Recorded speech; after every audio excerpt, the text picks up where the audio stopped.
Hello everyone, welcome to our channel. Last video में हमने देखा था मजिस्ट्रेट कॉग्निजेंस लेता है उन ऑफेंसेस का जब ऑफेंस होता है स्टेट के अगेंस्ट। आज के इस वीडियो में हम देखेंगे सेक्शन 219 क्या कहता है। 219 से लेकर 222 तक हम जो है अपने सेक्शंस को कंप्लीट करने की कोशिश करेंगे, जिससे कि ये चैप्टर भी कंप्लीट हो जाए और नेक्स्ट वीडियो में हम अपना नया चैप्टर स्टार्ट कर सके। तो 219 हमें बताता है जहां ऑफेंस हो गया against marriage. Offence against marriage, इसमें क्या हो रहा है, मतलब मैरिज से रिलेटेड किसी भी टाइप के ऑफेंस हो रहे हैं जो कि हमें गिवन है सेक्शन 81 से लेकर 84 तक। और ये कहाँ दिए हुए सेक्शंस, बीएनएस 23 में। तो बीएनएस 23 में 81 से लेकर 84 तक जो भी ऑफेंसेस विमेन के अगेंस्ट होते हैं या फिर मेन के अगेंस्ट होते हैं, मतलब मैरिज से रिलेटेड जो भी ऑफेंसेस होते हैं वो हमारा कवर करता है 219। तो इस सिचुएशन में कोर्ट कॉग्निजेंस कब लेगा, जब एग्रीव्ड पार्टी, मतलब जो भी ऑफेंस से एग्रीव्ड हुआ है वो पर्सन जाके कंप्लेंट ना करे मजिस्ट्रेट को या फिर कोर्ट को, तब तक मजिस्ट्रेट या फिर कोर्ट कॉग्निजेंस नहीं लेंगे केस का। 81 से लेकर 84 तक जो भी सेक्शंस है उसमें अगर कोई भी ऑफेंस होता है तो ऐसी सिचुएशन में एग्रीव्ड पर्सन को जाना पड़ेगा मजिस्ट्रेट या कोर्ट के पास अपनी कंप्लेंट लेकर कि मेरे साथ ऐसा ऑफेंस हुआ है। लेकिन अगर ये एग्रीव्ड पर्सन चाइल्ड है या फिर अनसाउंड माइंड का है या फिर इन्फर्म है, मेंटली मतलब इनेबल है कि वो कंप्लेंट को लिख सके, सिक है, या फिर ऐसी कोई विमेन है जो कस्टम्स के अकॉर्डिंग बाहर नहीं आती, मतलब पर्दा नशीन विमेन है। तो अगर इस टाइप की एग्रीड पर्सन है, मतलब कोई छोटा बच्चा है या फिर हमारा जो है ऐसा पर्सन है जिसका माइंड ठीक नहीं है या इन्फॉर्म है, मेंटली भी हो सकता है फिजिकली भी हो सकता है, तो इन सिचुएशन में कोई पर्सन कैसे कंप्लेंट करेगा, तो इनके बिहाफ पर कोई और पर्सन कंप्लेंट कर सकता है। ठीक है, इनके बिहाफ पर कोई और पर्सन कंप्लेंट कर सकता है कोर्ट की परमिशन लेने के बाद। ठीक है, तो कोई और पर्सन कंप्लेंट करेगा कोर्ट की परमिशन लेने के बाद। लेकिन जो हमारे चाइल्ड और अनसाउंड माइंड पर्सन होते हैं इनके केस में तो जनरली क्या होता है, गार्जियन अपॉइंट होता है। तो अगर कोई गार्जियन अपॉइंटेड है तो ऐसे सिचुएशन में गार्जियन क्यों नहीं कर रहा कंप्लेंट, तो इसलिए कोर्ट क्या करेगा, गार्जियन को नोटिस भेजेगा, बताएगा कि इस पर्सन ने इस चाइल्ड या अनसाउंड माइंड के बिहाफ पर कंप्लेंट की है, अगर आपको कुछ कहना है तो आप कह सकते हैं। तो क्या देगा इसको, अपॉर्चुनिटी ऑफ बीइंग हर्ड भी देगा। तो नोटिस देगा और अपॉर्चुनिटी देगा कि आपको सुना जाएगा। कौन करेगा ये, हमारा कोर्ट या हमारा मजिस्ट्रेट। किसको, गार्जियन को, अगर इन केस में गार्जियन है, अदरवाइज नहीं। तो ये सेक्शन बता रहा है जब ऑफेंस हो रहा है मैरिज से रिलेटेड तो ऐसी सिचुएशन में एग्रीड पर्सन ही कंप्लेंट करेगा। लेकिन एग्रीड पर्सन इन कैटेगरी का है तो उसके बिहाफ पर कोई और पर्सन कर सकता है, राइट। अगर कोई गार्जियन अपॉइंटेड है तो गार्जियन को ही करनी चाहिए, नहीं कर रहा तो कोर्ट उसको बताएगा कि ऐसे ऐसे कंप्लेंट आई है, आपको कुछ कहना है तो कह सकते हैं। ठीक है, अब हम बात करते हैं एक ऐसे पर्सन की जो आर्म फोर्सेस में काम करता है, मतलब वो सारे पर्सन जो आर्मी में काम करते हैं और अपने काम की वजह से वो लीव नहीं ले सकते ताकि वो कंप्लेंट फाइल कर सके। आर्म फोर्सेस का जो काम होता है वो कई बार टिपिकल टाइप का होता है, डेलिकेट नेचर का होता है। तो ऐसे सिचुएशन में हो सकता है वो आर्म फोर्सेस वाला पर्सन लीव ना ले सके कि कंप्लेंट करनी है उसे कि मुझे परमिशन दीजिए, मैं कंप्लेंट करने मजिस्ट्रेट या कोर्ट के पास चला जाऊं। तो ऐसे सिचुएशन में क्या होगा, अगर आर्म फोर्सेस का कोई भी पर्सन है, ठीक है, अब वो लीव नहीं ले पा रहा, ठीक है, अपने बॉस से लीव नहीं ले पा रहा, तो क्या ये पर्सन किसी और को बोल सकता है कि मेरे बिहाफ पर आप कंप्लेंट कर दो। ठीक है, तो अब इसके बिहाफ पर कोई और कंप्लेंट करेगा।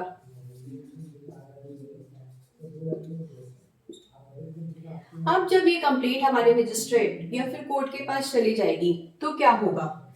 जब ये कंप्लेंट मजिस्ट्रेट या फिर कोर्ट के पास चली जाएगी तो इसकी वाइफ आ सकती है, बोल सकती है कि ये तो झूठी कंप्लेंट है, ये तो झूठी कंप्लेंट है। तो ऐसे सिचुएशन में इसलिए क्या करवा लेंगे, आर्म फोर्सेस के उस पर्सन के साइन करवा लेंगे और एक सर्टिफिकेट भी ले लेंगे, किसका?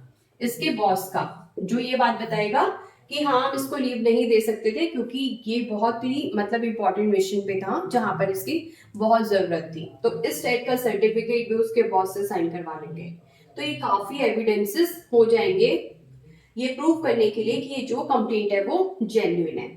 तो अब ये कंप्लेंट और ये सर्टिफिकेट मजिस्ट्रेट के पास या फिर कोर्ट के पास लेके जाएंगे और कहेंगे कि ऐसे ऐसे जो है हमारा क्या हुआ है, क्राइम हुआ है, क्या हुआ है, हमारा ऑफेंस हुआ है या फिर क्राइम हुआ है। अब हमारे मजिस्ट्रेट क्या कर सकते हैं, एक कॉग्निजेंस केस का ले सकते हैं, कॉग्निजेंस केस का ले सकते हैं। ठीक है, तो ये वो सिचुएशन थी जब हम बात कर रहे थे आर्म फोर्सेस की। आर्म फोर्सेस में एक पर्सन काम करता था, अब उसको छुट्टी नहीं मिल पा रही थी कि जिससे वो लेकर अपनी वाइफ के अगेंस्ट कंप्लेंट कर सके। तो वो अपने मदर, फादर या किसी भी पर्सन को जो उसका अच्छा नोन है उसको ऑथोराइज कर सकता है कि तुम मेरे बिहाफ पर कंप्लेंट कर दो। अब उस कंप्लेंट को जेन्युइन प्रूफ करने के लिए इस टाइप की रिक्वायरमेंट्स है कि वो भी साइन करेगा और उसका बॉस भी साइन करेगा और एक सर्टिफिकेट भी देगा, तभी इस कंप्लेंट का कॉग्निजेंस लिया जाएगा, अदरवाइज नहीं लिया जाएगा। ठीक है, ये तो थी आर्म फोर्सेस की सिचुएशन। ऑफेंस अगेंस्ट मैरिज में हम सेक्शन 82 के अंदर एक और सिचुएशन देखते हैं। हम देख रहे हैं सेक्शन 219 बीएनएसएस का और ये सेक्शन 82 है हमारा बीएनएस का। तो इस सेक्शन में क्राइम होता है या ऑफेंस होता है तो किस चीज का होता है, जब हस्बैंड सेकंड मैरिज कर लेता है फर्स्ट वाइफ के अलाइव होते होते, मतलब उसकी पहली बीवी जो है वो जिंदा है और वो दूसरी शादी कर लेता है। तो ऐसे सिचुएशन में जो वाइफ है उसको तो पावर दी गई है कि वो कंप्लेन कर सकती है, साथ साथ किसको पावर दी गई है, जो भी वाइफ का ब्रदर है, सिस्टर है, फादर है, मदर है, सन है, डॉटर है, या वाइफ के जो भी हमारे इस जो भी वाइफ है उसके जो फादर या मदर है, फादर या मदर है, उसके ब्रदर या सिस्टर को भी ये पावर दी गई है। मतलब मामा को, मौसी को, बुआ को, ताऊ को, चाचा जी को, सबको परमिशन दी गई है कि इस वाइफ के बिहाफ पर कंप्लेंट रेज कर सकते हैं। कहां पर? मजिस्ट्रेट के सामने, अंडर सेक्शन 219 ऑफ बीएनएसएस। और क्राइम का हो रहा है 82 में, क्योंकि हस्बैंड ने क्या कर ली, सेकेंड मैरिज वाइफ के अलाइव होते होते। ठीक है, एक ही सिचुएशन के बारे में भी हमें बताया गया है सेक्शन 219 में। और एक ऐसे सिचुएशन के बारे में हमें बताया गया है 219 में जब रेप होता है या फिर कोई भी सेक्सुअल ऑफेंस होता है, किसके साथ? वाइफ के साथ। हस्बैंड करता है वाइफ के साथ और वाइफ अभी 18 ईयर्स से बिलो है, 18 ईयर्स से बिलो है वाइफ। ठीक है, तो उसके साथ, तो ऐसे सिचुएशन में वाइफ जब कंप्लेंट करेगी तो उसका जो है कॉग्निजेंस ले सकते हैं कोर्ट, लेकिन ऐसे सिचुएशन में 1 ईयर लैप्स नहीं होना चाहिए ऑफेंस कमिट हुए।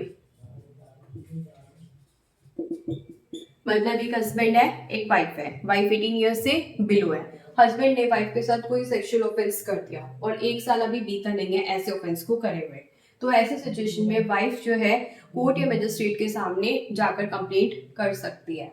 ये बताया गया है हमारे सेक्शन 219 में ऑफेंसेस अगेंस्ट मैरिज की सिचुएशन में।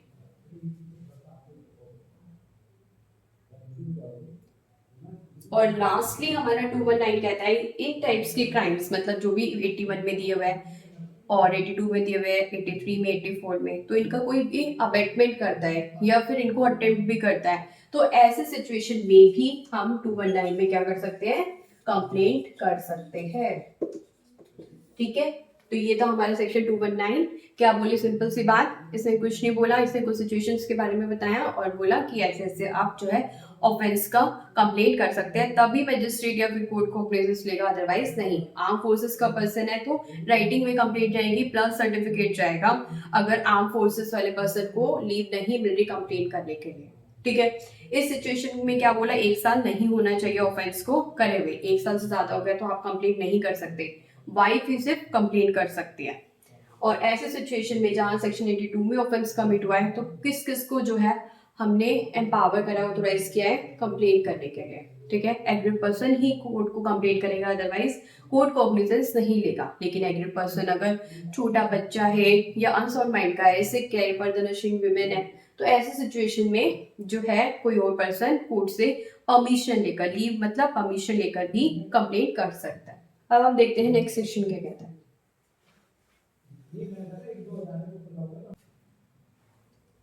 अब हम देखते हैं तो छोटे से सेक्शन जो है 220 एंड 221। ये क्या कहते हैं, ये कहते हैं कि अगर किसी विमेन के साथ क्रुएल्टी का ऑफेंस हुआ है, जो होता है अंडर सेक्शन 85 ऑफ बीएनएस, जहां पे क्रुएल्टी करी जाती है हस्बैंड या फिर उसके रिलेटिव्स के द्वारा किसके साथ, वाइफ के अगेंस्ट, तो ऐसे सिचुएशन में कॉग्निजेंस कोर्ट तभी लेगा जब या तो उसके पास पुलिस रिपोर्ट आई हो या फिर जो वाइफ है उसके रिलेटिव्स या वाइफ जो है कंप्लेंट कर रही हो। ठीक है, ऐसे सिचुएशन में। और जो वाइफ है उसके रिलेटिव की डेफिनेशन वही है जो हमने अभी पढ़ी थी। कहाँ पढ़ी थी हमने, जब सेकंड मैरिज कर लेता है हस्बैंड, तो कौन होता है, वाइफ के mother father, brother sister, son daughter, और वाइफ के जो भी पेरेंट्स हैं उनके ब्रदर सिस्टर। तो जब ऐसी सिचुएशन में कोर्ट के पास कंप्लेंट जाती है तभी कोर्ट कॉग्निजेंस ले सकता है, अदरवाइज नहीं। मतलब या तो पुलिस रिपोर्ट आई हो या फिर रिलेटिव्स के थ्रू सारी सिचुएशन जो भी फैक्ट्स है सर्कमस्टांसेस के वो सारे अच्छे से कन्वे किए गए हो तभी, अदरवाइज नहीं। और 221 क्या कहता है, अगर मैरिटल अफेयर से रिलेटेड ऑफेंस होता है तो ऐसे सिचुएशन में जो है वाइफ कंप्लेंट करेगी तभी, अदरवाइज नहीं। मतलब वाइफ के रिलेटिव्स कंप्लेंट करेंगे तब नहीं, या वाइफ कंप्लेंट ही नहीं करेगी तो भी नहीं, उसके अगेंस्ट वो मोटो ऑफेंस नहीं चलाया जा सकता। तो कोर्ट तभी कॉग्निजेंस लेगा जब वाइफ कंप्लेंट करेगी मैरिटल अफेयर्स के केस में। अब हम देखते हैं सेक्शन 222 क्या कहता है, 222 क्या कहता है। ये उस सिचुएशन के बारे में बताता है जब हमारा ऑफेंस होता है अंडर सेक्शन 356 ऑफ बीएनएस, जहां बात हुई है डिफेमेशन की। तो डिफेमेशन किया गया है तो किस तरीके से जो है कंप्लेंट की जाएगी तो कोर्ट कॉग्निजेंस लेगा। तो वही बात की गई है कि अगर एग्रीव्ड पर्सन जो है वो कंप्लेंट करेगा किसको, मजिस्ट्रेट को या कोर्ट को, तो तभी जो है वो कोर्ट कॉग्निजेंस लेगा, अदरवाइज नहीं। और अगर एग्रीव्ड पर्सन हमारा चाइल्ड है या फिर अनसाउंड माइंड का है या फिर सिक है, इन्फर्म है या फिर पर्दानशीन विमेन है, तो इस सिचुएशन में किसी और को भी ऑथोराइज किया जा सकता है, कोर्ट की परमिशन लेके वो पर्सन कंप्लेंट फाइल कर सकता है। और क्या बताया, अगर डिफेमेशन हो गया भाई प्रेसिडेंट के अगेंस्ट, वाइस प्रेसिडेंट के अगेंस्ट, गवर्नर के अगेंस्ट। गवर्नर कौन होता है, जो स्टेट का हेड होता है, जैसे प्रेसिडेंट कंट्री का होता है वैसे ही स्टेट का हेड होता है गवर्नर, और लेफ्टिनेंट गवर्नर, ये किसके होते हैं, यूटी के। तो मिनिस्टर है, मिनिस्टर किसके हो सकते हैं, स्टेट के भी हो सकते हैं और यूनियन के भी हो सकते हैं। तो ऐसे सिचुएशन में अगर इनके अगेंस्ट डिफेमेशन हुआ है तो क्या होगा, तो फिर हमारा रोल आ जाएगा पीपी का, पब्लिक प्रोसिक्यूटर का। स्टार्टिंग की क्लासेस में हमने पढ़ा था पीपी कौन होता है, पब्लिक प्रोसिक्यूटर, जो गवर्नमेंट के बिहाफ पर फाइट करता है। तो गवर्नमेंट के बिहाफ पर फाइट करने को हम बोलते हैं पब्लिक प्रोसिक्यूटर, गवर्नमेंट का एडवोकेट। तो पब्लिक प्रोसिक्यूटर जो है कंप्लेंट लेके जाएगा, किसके पास लेके जाएगा ऐसे सिचुएशन में, कोर्ट ऑफ सेशन के पास। तो हमने तो पढ़ा था कि कोर्ट ऑफ सेशन जो है खुद से कॉग्निजेंस नहीं लेते, जब तक कोई केस उनके पास कमिट होकर नहीं आता तो कोर्ट ऑफ सेशन तो कॉग्निजेंस नहीं ले सकते। तो हम कह सकते हैं सिचुएशन उसकी एक्सेप्शन है। तो कोर्ट ऑफ सेशन इस केस का कॉग्निजेंस ले लेंगे, कमिटल की भी जरूरत नहीं है। लेकिन ये जो पीपी है हमारे, ये परमिशन लेंगे किससे, सीजी से या फिर एसजी से। एसजी से कब लेंगे, जब बात हो रही है गवर्नर की या फिर स्टेट के मिनिस्टर की या फिर कोई भी पब्लिक सर्वेंट जो भी स्टेट के अंडर एम्प्लॉयड है। तो पब्लिक सर्वेंट स्टेट के अंडर एम्प्लॉयड है तब। और सेंट्रल गवर्नमेंट की परमिशन भी कब लेगा, जब प्रेसिडेंट के अगेंस्ट हो गया, वाइस प्रेसिडेंट के अगेंस्ट हो गया या मिनिस्टर ऑफ यूनियन के अगेंस्ट हो गया या कोई भी ऐसा पब्लिक सर्वेंट जो सेंटर या यूनियन में एम्प्लॉयड है। तो पब्लिक प्रोसिक्यूटर ने परमिशन ली और कंप्लीट कर दी कोर्ट ऑफ सेशन को। अब हमारे कोर्ट ऑफ सेशन क्या करेंगे, केस का कॉग्निजेंस ले लेंगे। लेकिन ऐसा सब होना चाहिए with in 6 months of committing the offence. जैसे ही ऑफेंस हो गया उसके 6 months के अंदर अंदर, अगर उसके बाद पब्लिक प्रोसिक्यूटर जो है कंप्लेंट करते हैं तो वो वैलिड नहीं मानी जाएगी। तो बस इतना सा बताया सेक्शन 222 ने। क्या बताया कि सिर्फ एग्री पर्सन ही कंप्लेंट कर सकता है, लेकिन एग्री पर्सन अगर बच्चा है, अनसाउंड माइंड है, सिक है, इन्फर्म है या फिर बदनशीन विमेन है तो फिर कंप्लेंट किसी और से भी कराई जा सकती है। अगर डिफेमेशन हुआ है इन पर्सनालिटीज के अगेंस्ट तो पीपी कंप्लेंट करेगा और कोर्ट ऑफ सेशन कॉग्निजेंस ले लेगा। ठीक है, तो ये सब बताया हमें सेक्शन 222 ने। नेक्स्ट वीडियो से हम स्टार्ट करेंगे नया चैप्टर। Thank you.